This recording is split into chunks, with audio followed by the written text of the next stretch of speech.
Thank you everyone for joining us today. And for those of you who have just come in for this session, thanks so much for coming to the conference. We're really excited.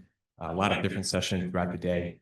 But Joseph and I here are really excited to talk about LinkedIn. How many of you have a LinkedIn? No? All right, so pretty formal. Now, how many of you have updated that in the past like 6 months? Less hands. But still some. So hopefully today we can give you some tips, tricks, insights, how to use LinkedIn, how to leverage it for your own professional development, whether that be your time here at Penn or after. So there's two components to this, which we're going to talk about. But first, so my name is Dustin Miller. I'm an associate director here in the office. I've been at Penn a little over 2 years, and I work specifically with our SEAS team, which is the School of Engineering and Applied Science. And I'm joined by my colleague, Joseph. Hi, everyone. I'm Joseph. I'm the Director of Graduate Career Initiatives. I oversee the 2 graduate-focused teams in our office. So, as I mentioned, this is going to be broken up into 2 parts today. So the first part here, and thank you for everyone joining on Zoom as well. We are going to talk about LinkedIn essentials, and we're going to cover basics about your profile, and because really that's where you need to kind of start some of the optimization of the profile. The headline, your about section, recommendations that people can write for you on LinkedIn. Probably a lot of things that you're already thinking about or seeing in your profile, but maybe haven't thought a layer deeper than that.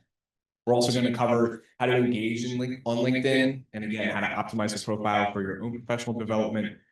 Again, maybe different ways, hopefully different ways that you haven't thought about before. Some advanced tips and tricks, things that are, again, below the surface level a little bit, but not something that requires, premium. If there are people in here who don't have premium, which I've never had premium, and I still think you can get a lot out of LinkedIn. And then LinkedIn Learning is also something which was mentioned in the opening session as well. So we'll get to cover a little bit more about that today. And then I think the great part for the folks that are in person with us here today, we're going to have more of a tabletop workshop opportunity. We have a checklist, actual items, things that you can do today with one another, and asking anybody from career services as well to walk around. So really excited for that. So the QR code here is for a series of prompts that are helpful to think about your LinkedIn profile. For the people in the room, you'll have a handout which has those prompts. For the people on Zoom, you'll see that QR code and the ones on the next few slides takes you to that sheet. That's just for your information. Dustin and I are going to talk about sort of LinkedIn. It's very much a networking tool. It's not the only way to network. It's not the only way that you should or can be networking, but definitely LinkedIn supports networking. And when we're talking about networking, I think it's important to sort of understand that one of the variables that's important as people approach it is sort of this idea of being an introvert versus an extrovert, or having introverted tendencies versus extroverted tendencies, because that sort of affects what energy you get into get out of the process, how hard it feels to do it, but it doesn't sort of affect what you're doing or why you're doing it. Dustin and I sort of represent on this scale 2 very different parts of this spectrum. So I consider Dustin to be an extrovert. Dustin gains a lot of energy from engaging with people, finds a lot of benefit from sitting down and sort of soaking in the people around him, right? So that's fantastic. I, on the other hand, studied animal behavior primarily so that I didn't have to talk with people. And now I'm finding myself in a people-centric role, so wrong turn somewhere. But the idea is that I consider myself as someone with introverted tendencies. Large groups of people drain my battery. Being alone recharges my battery, right? But at the same time, regardless of that, networking still has to happen, still has to occur. So what we are talking about today are all going to be things that are both introvert and extrovert approved, in terms of there's nothing here that will be an obstacle. But whether regardless of where you get your energy from, these are all strategies that you can take to sort of be successful with LinkedIn and the broader networking. Thank you, Joseph. So I mentioned we're going to talk about the basics of the profile here a little bit. So there's a lot going on the screen, but I'm going to walk you through some of this. And these are also going to be things that you'll have time, anybody here in person to do and ask questions about. And then the folks on Zoom, hopefully you're going to be able to update your profiles as well. So the first arrow I'm going to point to is my face. So the profile picture, really important to have a headshot or a profile picture on LinkedIn. Imagine you're at a conference like today, maybe you interact with somebody, you catch a name, you think you have the name right, you go to search them up, but there's no picture. How can you be sure that this is the person you were speaking with? As Michael mentioned, we have a beautiful photo booth right upstairs. So throughout the day today, please make sure that you're utilizing that to be able to get an updated picture. It's really easy to use. Nobody's taking your picture either. So it's nice. You walk in, type in your email, and then the pictures will be sent to you for available to download as well. So you want to have a profile picture. The next thing I want to point out, just to the right, your public profile and URL. This is something that's a little bit small, and if it's something you haven't paid attention to before, why would you? So you can see my URL has my name and then Dustin Miller, which is not a super common, or excuse me, it is a super common name. So that wasn't available as far as a personalized URL. So I just threw my degree behind it. If you haven't looked at it before, chances are it's your name and then a combination of different letters and numbers, which is fine, but it just doesn't give the most clean, clear appearance of your URL. And so that's something that can be updated on LinkedIn very easily. You just go to the pencil that's up here and you're able to see what's available. So I would suggest doing your first name, your last name, see if that's available. If it's not, throw in a middle initial or a middle name. If you have one, you want to include it, or maybe you just put one of your favorite numbers, but not a mix of A80684X. Just doesn't look as clean. The next thing I wanted to point out as well is you'll see my header photo there is an aerial shot of part of Penn's campus to then Philadelphia. This is an extension of your brand. So a lot of times this can also just be left gray and blank, which frankly is a little bit boring. So use this as something that you're passionate about. For me, I've just always been default to some sort of aerial view of whether it was my time as a student, as a graduate student, or in my professional career. I've typically just used the campus that I was currently embodying in some way as my header, but I like this picture a lot in particular. There's also an arrow pointing down to the speaker next to my name there.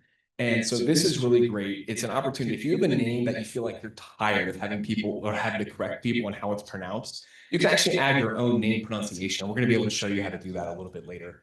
But this is super inclusive. It's easy to do. You need the LinkedIn mobile app to do this, to my knowledge. I don't believe you can currently do this on a computer. So just something to think about. And then just to the left of the speaker, you'll see that little check mark that basically is verifying me. This is the Dustin Miller. Well, not the, but it's me. So this is it's really easy. I believe you can do it with. I learned last week actually. I presented at Salt on LinkedIn, and I learned you can do this confirmation with an EDU email as well. But typically, you just need to upload like your driver's license or some sort of personal identification. And again, another really great way if you've connected with someone and you're verifying that this is the person and it's their profile. My pronouns are there to the right as well. And then you'll see I have the headline underneath. That's the first line below my name. So that's called the headline. A lot of people can use this in different ways, and Joseph has some really great slides on how to talk about this. But I just use a couple of things to describe myself. My favorite thing on the list, I mean, Barber, I love working here, but the cheesesteak consultant is my favorite thing. I'm a huge cheesesteak buff, so what greater city to be in for that?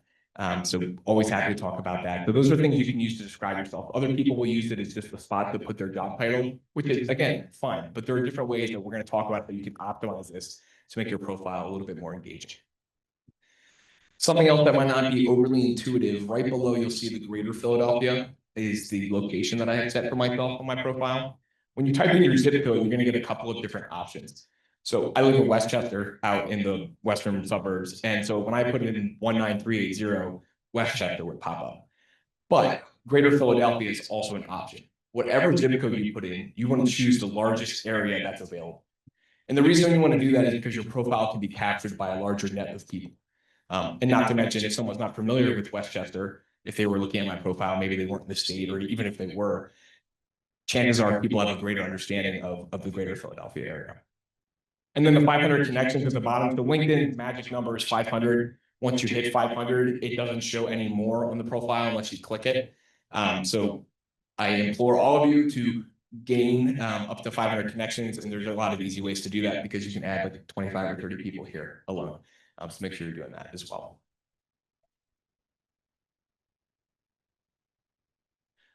So I mentioned how to add your name pronunciation. So I have a really quick, like 18-second video. So we can just pay attention here to the right. I'll walk you through it. So this is just on the profile. You're going to go and click on the speaker itself, and then your audio recording. And I didn't record a new one when I screen recorded this on my phone, but you would record a new recording, and then from there you'd be able to upload it. You can change this in time. You can get rid of it. You can update your voice. So again, just to show you, Really easy. You're on your profile. Just click the same feature that Joseph had pointed out earlier. And then you're able to add a voice recording. The pencil is always going to be your key on LinkedIn when you're making any changes. Look for the pencil if you're trying to change a section. And then again, we mentioned the professional photo booth right upstairs. My friend Sean, who I just met. Sean, how was the experience? Wonderful. Thank you, Sean. So that's the reigning endorsement that we all needed. High quality. You hear that? So please, anybody part of the Penn community, so colleagues of yours, folks that you have that aren't here today, pass this on to them. And unless we have a group that is reserving the booth, which Michael does an amazing job of updating on the website if there's going to be a group using it during a certain time, I really recommend you sharing with colleagues that they can come use this. No appointments needed. Come get the headshot. And why is the booth extrovert friendly? Because you get to talk about it with all your people. Why is it introvert friendly? Because there's no one there to watch you smile awkwardly at the camera. Because you can do this on a smartphone outside and get the trees in the background, which is great. It's another option. But you have to stand there for 45 minutes looking, somewhat idiotic and smiling to get that one photo that you're happy with, right? So the photo booth is always going to be a good option regardless.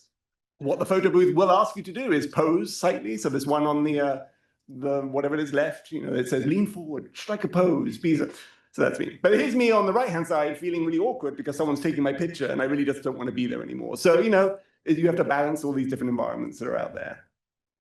So I'm going to talk a little bit about sort of the branding that comes with it. So Dustin sort of has laid out the structure of the process, and I'm going to sort of use my profile as another example of what that can look like, right? So in my profile, a few things that are important to me to communicate are part of this sort of headline.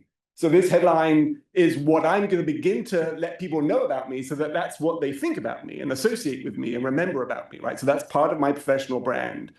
I took a look at some of the people who registered for this event, right? And I took a look at your LinkedIn profiles. And so these are some of the headlines that if you don't sort of have a sort of an active process to sort of updating it, it'll sort of default to your position, which is perfectly fine.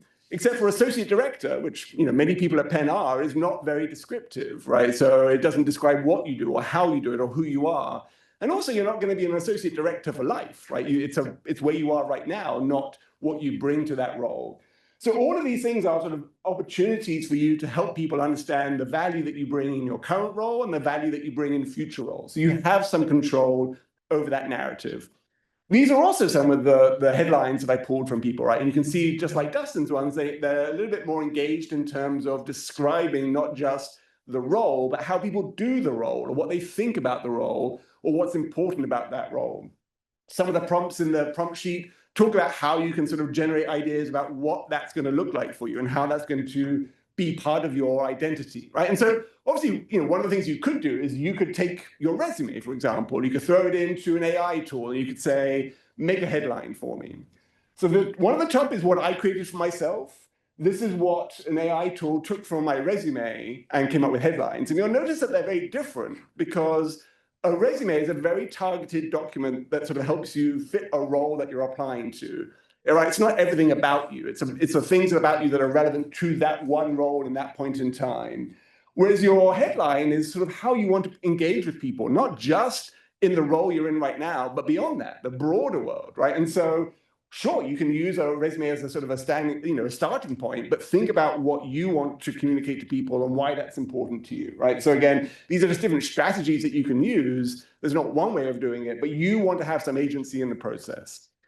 You have a brand. You may not like the word brand because it sounds like a product, but a brand is sort of a good idea because a brand is sort of what you're trying to create in the mind of others so that they can understand you better. And there are three things that contribute to your brand. One of them is what you tell people, right? You say, I'm this type of person, right? And you would hope that people go, great, I will remember you as this type of person, right? And you don't have full control over what people think or what people say, but you can certainly bias them towards that. You can create examples or evidence of your brand. Here's a paper I published. Here's a presentation I gave, whatever that might be. And then we'll also talk about what people say about you, how that's part of your brand as well. So the takeaways that you give to people. So back to my profile. I spell behavior with a U because I'm British and I want people to know that, right? So it's a subtle thing, but it's part of the subtle elements here. I work with I have an animal behavior background. I studied chickens. I was a general editor of this book about chickens. Chickens is how people remember me when I don't remember other people. They're like, hey, aren't you the chicken person? I'm like, yes. I have no idea who you are, but let's get up to speed on remembering you, right? So chickens is a part of the brand that I have. I don't really work with chickens right now, but I do teach. And so chickens are part of that as well. Creativity is my skill that I want people to know that I bring to the table, right? I may not be a statistician, which is why I'm no longer doing academic research, because I don't like that, but I do bring a lot of creativity to the work that I do. So it's a key part of that brand there. Now, me saying it is perfectly fine. Wouldn't it be great if other people said it about me? Because when other people say things about you, it actually has more weight than when just you say it. Because of course you're going to say it, but when other people agree with that, then that's going to be important. Diane is on one of the teams that I supervise. So Diane has done a great job of writing one of these mini LinkedIn recommendations for me, mentioning the innovative leadership, right? So that's fantastic. But these mini recommendations on LinkedIn are so powerful because you can get insights from people about who you are and how your skills come to life, right? So I'm going to use a few examples of this. But when people say about these things about you, when Diane puts her reputation on the line, as it were, it becomes a stronger part of your brand. What about engaging communicator? Is this me just bragging and saying I'm great at doing something? Because sometimes people are concerned about, well, I don't want to sound like I'm just bragging, right? I want to make sure this feels real. The reason I use this is because when I give presentations, this is a great sort of collaboration that our office has with Penn alumni lifelong learning, where we put on these career tool webinars. They do a fantastic job of getting alumni to sign up and then evaluating the alumni who are part of the session and getting their feedback on the session. And when they share that feedback with me, I'm always sort of, I guess, surprised and gratified to see that this feedback has a very consistent theme to it, right? So these are just what people are saying about me. And there's a solid theme there, right? And so even if I didn't believe this, other people believe it about me. And when other people believe it about you, it is part of your brand, right? So then I'm going to use this because other people believe it. And that's an important part of realizing that you bring value to a role. Marion Wood is a colleague of mine. She oversees these two platforms that we provide to graduate students and postdocs beyond graduate school, and the PhD career training platform. She does a wonderful job of integrating her brand with her recommendations. So she says all these things about her. She's an entrepreneur, she's strategic, she's a problem solver, she's an empowerer. She talks about the fact that she's passionate and funny, right? Funny is a tricky one because everyone thinks they might be funny, but are you funny just because you say you're funny, right? So that's a hard one to do. So the things on the right here are the things that I sort of boiled down from her profile. If I go to her recommendations on LinkedIn, and these are people who have taken time to write a recommendation for her on LinkedIn. I'll show you what that looks like. And if I extract what they say about her, all these things resonate with the things that Marion says about herself, right? When she says that I provide supportive and honest feedback, it's encouraging, it's empowering, it's down to earth. When she says that Marion was a ton of fun to work with, it means that Marion is funny, right? So all of these things are reflected. And if I'm looking at her profile, then the pattern makes sense. Everything that Marion says there's evidence to support that. And so I'm going to believe it much more effectively. So these recommendations provide Marion then with that solid brand that she can leverage as she moves it forward. And that's what you can do as well. So what everyone can do is think about what people will say about you as being part of your brand moving forward. So who can you ask to write these recommendations? You can ask the people that you work with, people at your level.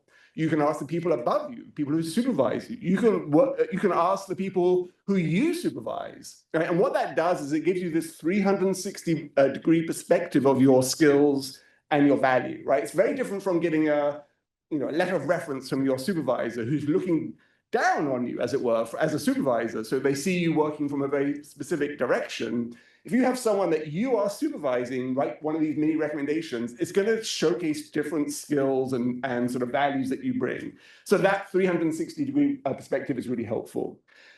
To get people to recommend you, you can recommend them first, right? And maybe it guilts them into doing it, or maybe they're happy to return the favor, right? So, and the reason that this is, from my perspective, introvert friendly is because there's a whole system built into LinkedIn where you can reach out to your first degree connections and request a recommendation, right? And it creates a little thing and you write a little note to do that. But there's no awkward sort of strolling up to people and knocking on their door, right? There's a system in place.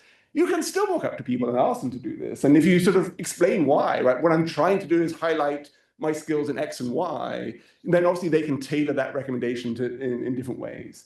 But a really super way of making sure that you are looking for different ways of describing yourself through the lens of people who see you working day in, day out, right? Because they will see you differently and they will value your skills differently. So we have the photo. Dustin talked about that. We have your name, we have the how to say it, we have the headline, the flavor, what you want people to sort of know about you. And then there's the about section, right? And this is a harder one to sort of give definitive advice on because it's a narrative sort of form of the LinkedIn profile. It can be pretty long, it can be pretty short. I always go for long because I like to talk to myself or about myself. But the about section sort of gives a sense of how you all fit together. What is it? What is the sort of the cohesive thread that makes all your diverse experiences make sense, given that you may have had different roles, or you may have come to your role from a very different background, right? What sort of connects all these things together? So the advice that I would give for the sort of the about section, the main advice I would give is to make sure that it's always first person, right? So you're saying, I am this, or I am that. When I read an about section that's in the third person, so I read it, it says, Joseph is a very important animal behaviorist, right? The questions I immediately have is, who's your narrator, right? And how do I get a narrator? You know, how much do they cost? And if you don't have a narrator, then why are you talking about yourself in the third person, right? So think about this as just an introduction that you're going to make to someone as if you're in person, but you're doing it online. So first person is key. Think about what you actually want people to walk away with, rather than just sort of saying, here I am. Think about what are the takeaways that you want people to have about you that you might then sort of, you know, create and prime their brain to accept in that different way. Make it sound like you. This is not a formal cover letter that you're writing to apply to a very fancy opportunity, right? This is a narrative. This is an introduction. So it doesn't have to be super formal. It doesn't want to be super, you know, unprofessionally informal, but there's your voice. And the best way to think about whether it's your voice is to say it out loud once you've written it. And if you say to yourself, that doesn't sound like me, then there are things you can do. If recruiters ever do look for someone, they're going to pull keywords from the different parts in the profile, right? So if you want, if there's a skill set or a knowledge area that you have, you can certainly make sure that those keywords are part of your about section as well. And then obviously everything in that about section wants to connect with other things that you say in the profile, right? It sort of wants to connect with your headline, it wants to connect with your experiences, and we'll talk about those later as well. Again, in the prompt document, this is just sort of a general structure of how you might approach breaking that down, because it's hard, but you can begin to sort of brainstorm different versions of yourself. And with the headline and with the about section, it doesn't have to stay fixed. You could change either of these as many times as you want, right? So this is the thing, you don't have to just get locked into one way of describing yourself. You might choose to describe yourself as a new opportunity opens up to you because you want different elements of your background or your experience to come to the forefront. Now, if you look at the LinkedIn profile as a whole, so we have that sort of top bit with the photo and the picture at the back and the name and the headline, that's where people spend the most time because that's sort of they're getting a sense. The about section comes next, and usually it's abbreviated, so you can see there's a see more button. The next things that people see before your actual experience are your activities, what you're doing, the media that you're attaching, the things that are not what you're doing right now, but how you're engaging with LinkedIn. So this is where Dustin can jump in. Yeah, thanks, Joseph. And I also just want to say regarding the recommendations or the about section, we hear from students a lot sentiments of not wanting to brag about themselves and not wanting to maybe it's a bit uncomfortable even for you to have somebody write, you know, nice things and have it online. It's a very normal and natural part of LinkedIn, and it definitely can be beneficial for your own career. So I just want to say, LinkedIn wouldn't necessarily be the time to, you know, practice all the humility in the world. It's okay to share your accomplishments with people. I think that's really important as well. But like Joseph said, so now your engagement strategy. So you're scrolling, and this is a screenshot from my own profile from several weeks ago. And essentially, LinkedIn buckets your activities in a couple of different ways. It's posts that you've made, which includes reposts as well. So oftentimes we'll hear, well, I don't know what to put. Like, why should I have to write something? You don't have to. It could just be reposting something from a colleague of yours, somebody else you're connected with. In the opening session, Barb mentioned about being connected with IB Plus colleagues. So if you're on committees and you're connected with folks and they're sharing things, it's a really easy way to show that you're active on the platform. If I'm coming across somebody's LinkedIn profile, or if a student's making an appointment with me, or I'm going to be in a meeting or a conference with later, and I go to the profile and I've seen it before, it says no activity, or this person has not posted yet. this might not be a great place for me to connect with that person. So you want to show that you are active. Other easy ways to do that are commenting on posts. Just write congratulations. It's really simple. Or best of luck. Looks like a great presentation. I'm also looking forward to learning about XYZ. Liking things. You should be connecting with people who maybe you don't even always know, and that's okay. And to be able to have a shared mutual interest. If there are companies that you're interested in, maybe not necessarily working for, but even if it's personal interests of your own, that's totally okay too. And you'll see there there's a difference between following and connecting with someone. I'm not exactly sure how LinkedIn's algorithm works through this, but when someone's profile gets to a certain point, if you come across their profile, it might say follow in the default button where normally the connect button is. You don't want to follow someone because it doesn't prompt somebody to connect back with you in that moment. So if you are hit with that, there is a way that you're able to, you know how there's like the 3 dots, I feel like on every web page now that expands more options. You just want to click that and you want to make sure you're connecting with the person. Because if you're sending a connection request to the person, you are now prompting them to have to connect back with you. If I get a notification that somebody followed me, I end up just sending a connection request to them because I assumed that was their intention in the first place. So you want to make sure you're doing that, and there is a difference, so pay attention. Again, sharing content, commenting on your own, posting things. It doesn't have to be the place where you're posting about your aunt who like screwed up the turkey at Thanksgiving or something like that. That's not what this is for. But even small things like today, and part of the second part of this workshop, we'll be thinking about different posts that you could have. Every single person could in this room have a post about the Penn Career Champions Conference today and the takeaway that they had. Be a really easy way, and maybe a colleague at Penn would be like, wait, what's that? Or how do you, and like, that is awesome to be career champions of campus, and maybe it inspires somebody else at a different university to have an idea as well. So you want to think about as a whole how you're doing this. Another example here. So Nadia here is, she's with U Chicago, but her and I met through, I never met her in person, but we've met a lot over Zoom as we're on the Ivy Plus Just-in-Time Fair Committee. So I was just trying to reshare Nadia's position that they're hiring because I feel like I'm connected with a decent number of folks in higher ed. Maybe I'm connected with somebody who's trying to move out to the Chicago area. So why not have this be an opportunity to be able to share it? And the next slide I want to show is really showing about the reach of LinkedIn. There's a lot of text here, and the text isn't really all that important. What I want to show and highlight in particular are the impressions at the bottom of the screen. So I made this post a little over a year ago at this point, and really all I was trying to do was share about my job search and how I kept track of my applications.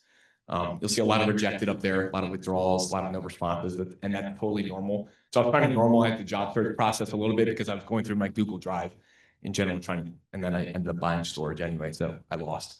But the point here is I made this post, which I really don't think is all that extraordinary. I don't think I'm all that extraordinary, but almost 1.6 million people saw it. And then you'll see another, 2,100 or so decided to like it, almost 200 commented, 84 reposts. So 84 people that shared it out to their networks, which were maybe 500 plus people, or 1,000, or maybe even only 20. But that was still people, and the impressions are the impressions are the total number of people where this popped up in their feed. So I don't share this to brag about my own post. I share it more so to share about the reach and the power that LinkedIn has and the way the algorithm works. The more interaction you're having, the more it's kind of just boosting the post in general. So through things like hashtags at the bottom, those are pretty obvious. Job search is a very common hashtag that LinkedIn has frequented. Just job tips in general. And I find myself to be a pretty organized person, so I was just trying to demonstrate like this is a good way you can organize your job search. But the most important part about the slide is the reach. So if you're looking for a new opportunity, if you're trying to help someone who's looking for a new opportunity and they're not using LinkedIn and they're not leveraging it for their search, I really believe, and I know Joseph does as well, they're missing a prime opportunity to put themselves out there and to be connected with people. And there's a statistic out there generally that someone who applies for a job, take 2 candidates, pretty much the exact same person, exact same experiences. And if somebody just blind applies to that job, so just sends the application off, it doesn't do anything, and they're qualified, 15 to 20% chance of an interview, give or take. The person who takes it a step further and does some networking, or connects with someone after they've applied, or maybe even before they've applied, all of a sudden, and again, same qualifications, that person has anywhere from like a 65, 75% chance of landing an interview. It's really important. So this is a great way to demonstrate your reach and how you can talk to others and get connected.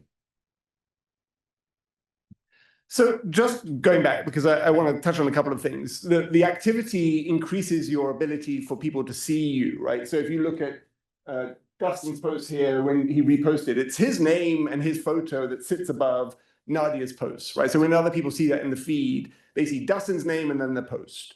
That's a really important thing to think about when you are also trying to associate yourself with a new knowledge area or a new role or a new organization that you might be interested in, right? So you might find, a subject area, let's call it AI, and there's an AI post on LinkedIn, and you reshare it or you comment on it. It's going to be your name and that content that people will begin to associate. Even if you're not doing it, even if you're not the person generating the content or who's an expert, if you want to be associated with a topic, then sharing, reposting, commenting on it. And the commenting might be, wow, this is amazing, or this is really exciting, right? And then as a viewer, I know now that you are excited by that content. And in my mind, I'm forming that association. The other thing in terms of the activity is, if someone applies for a job in our office, sometimes they'll include their LinkedIn URL in their resume. And so I'll go and look at their LinkedIn URL, and it will say, very similar things about their experience than their resume does. But I look at their activity section because it tells me more about that person than just what the resume says, right? So if in their activity section, they have been uplifting their colleagues around them and shouting at people for their progress and all those other things, that tells me something about that person, that they are a team player, that they support that type of community building, that they are supportive in that sort of, very team-based environment. That would be a great fit for our office, right? So it's not that if you don't have that, then you get kicked out. But if you do have activity that supports, emotional intelligence and other behaviors that I'm looking for, it's a value added to my understanding as the interviewer, as it were. So the experience section, right? So under the activity section is going to be the experience section. So this is where you can add in all the roles that you've had, and then fill in the gaps in terms of your skill sets, right? So here's my resume. It might be 2 pages. Might be a whole bunch of bullet points here. Here's my current role. Can I just port my resume into LinkedIn, copy and paste the bullet points and throw them in there, even though they're not really formatted well in LinkedIn? And the answer is yes, right? That's an easy way of filling out the experience section. The challenge with that is that as you're looking through the experience section, again, LinkedIn truncates the experience. So you really only see the top 2 lines anyway of the experience, and then you can expand it. And I think most people are not going to necessarily expand everything, right? Because they're not looking to hire you when they're on your LinkedIn profile in most cases. They're looking to engage with you or to connect with you. So, having 30 bullet points about all the things that you've done in your role may not be interesting anyway, but they may not have the time to read it. What you can do on LinkedIn in the experience section is add media, right? Add articles you've written or videos, right? So you can make it more than a resume because now it's sort of interactive or multimedia. That's going to add a different dimension to who you are. And then you can associate skills with those experiences, just to cement the idea that what you've done involves skills that are transferable to a role that you might have moving forward. So in the edit section, when you're editing your experience section, you'll have this opportunity to connect those skills and add in media. And that's going to enliven the sort of experience as people are reading it. So here's an example of one of the PhD fellows that we worked with, right? So they're talking about them as their experience. A lot of bullet points here talking about the very specific things that they've done. All very fine, nothing wrong with that at all. I believe this is Justin's older LinkedIn experience section. Again, talking about all the different things that he's done in the role. My suggestion to ponder on in terms of your experience is to think less about bullet points, which really only work when you're applying to a role where people need to know, can you do a thing? And talk more about experiences, more about how you think and feel about the work, not just what you did. So this is one I came across. I didn't even know how I came across this person or who this person is. Could be someone in this room. But this is a good example of something that catches your attention, right? For me, the most important and rewarding aspect of my job at X is this. Right, and again, if this is the first 2 lines that I'm reading, I might go, oh, this is a narrative that I could perhaps get into. This is something I might find more interesting than just saying ran 5 career fairs, for example. So this was me playing around with just my role right now and thinking about, well, how would I turn this into more of a story? Again, it's a long story, so you still have to expand on it. But it tries to get inside my head a little bit more rather than just the things that I do. So what I feel rather than what I do. So, ask me about our Career Champions initiative, right? So there's a call to action here so that people know that I do these things, but it's not just me saying, organize Career Champions conference, which sort of is the end of the conversation, right? So this is by no means sort of the only way that you can do an experience. Bullet points from your resume, perfectly fine. But I think there's an opportunity here to add in a little bit more about you and less about the job, because it's always you that's important when you're applying for the next opportunity. And when in the world of AI tools that employers use to scan your resumes, and compare your resumes with a job description, as these tools get more advanced, they're going to be pulling from these types of narratives in your LinkedIn profile too. And the more that you can talk about sort of your emotional intelligence, the easier it is for someone to sort of see you as a human and not just an AI-generated resume that everyone else is going to have, right? So this is just an opportunity to play around with that. So again, just as an example, right? So instead of just facilitated workshops, talk about why you're excited to facilitate the workshops, what you got out of it, because that has an energy connected to it that the reader can resonate with. We're all human, right? We all like the stories that we read. 15 bullet points is not a story, and it's easy just to go and scan right down. But a story with a bit of drama, a bit of tension is going to hold your attention more than that. So again, just considerations. The prompts give you some examples of that as well. Great. Thank you, Joseph. So for those of you who don't know, LinkedIn is a platform where if you're viewing someone's profile, chances are they're getting a notification about it. Now, I have a way that we can, is everyone familiar with the concept of like social media creeping, just in general? I mean, everyone probably did it on the way into work this morning. I did. So we're going to work around how we can creep on people, not have people know, but still make sure that you can know when someone's creeping on you.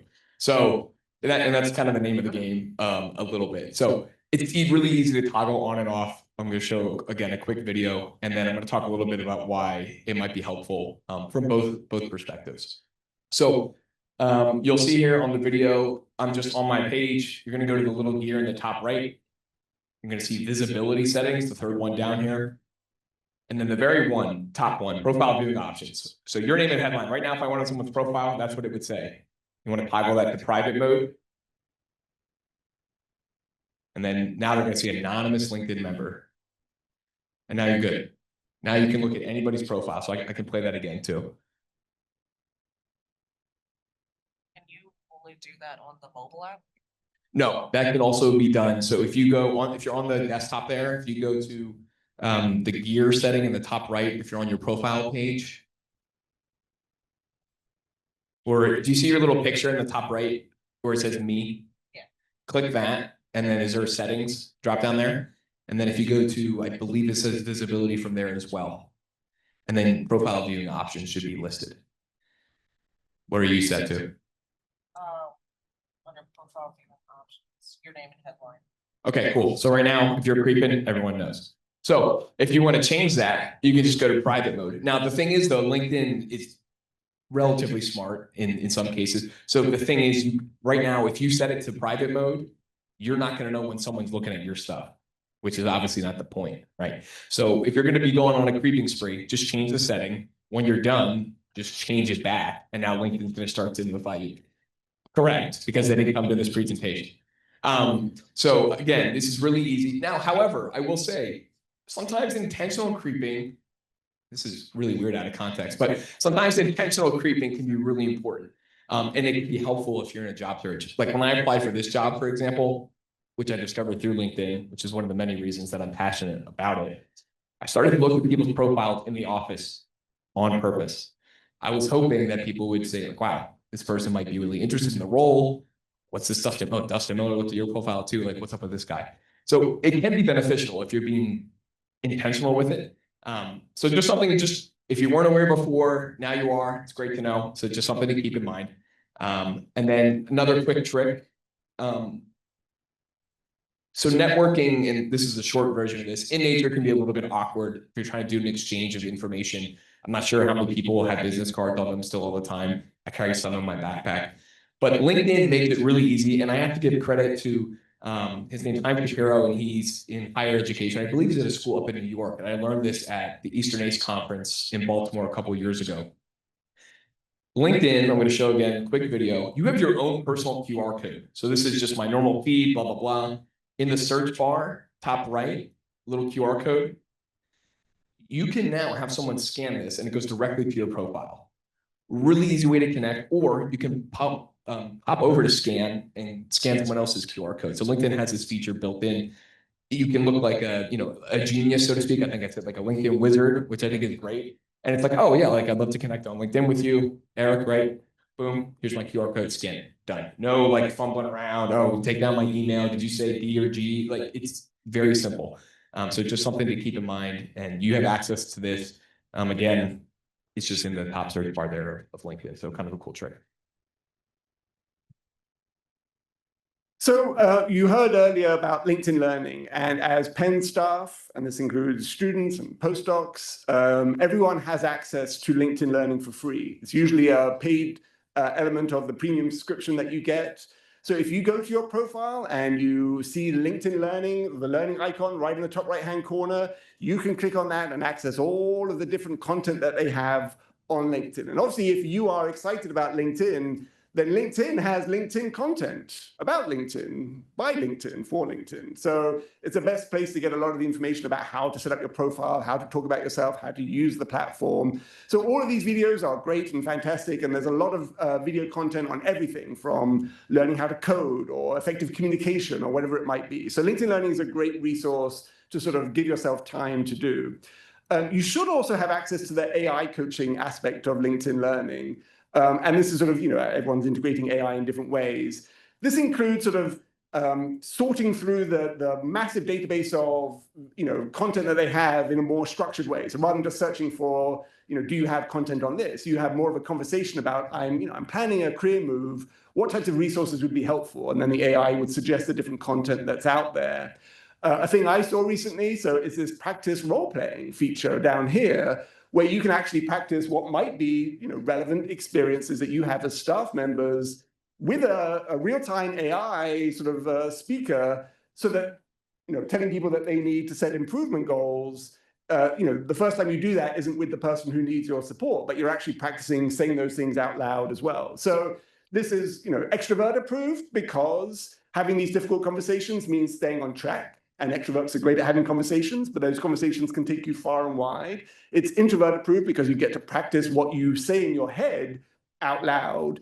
But this is a scenario that I set up, set improvement goals, and this direct report here, you sort of give them a sort of a character, you give them some context, and you're having a real-time conversation with them out loud, and they respond to your conversation, and you get to practice different approaches there. And if you go off track and say, I think we should give you a promotion now, they're like, I thought we were here to set goals, right? So it's still AI, but it's a really fantastic tool to sort of practice some of these things out loud.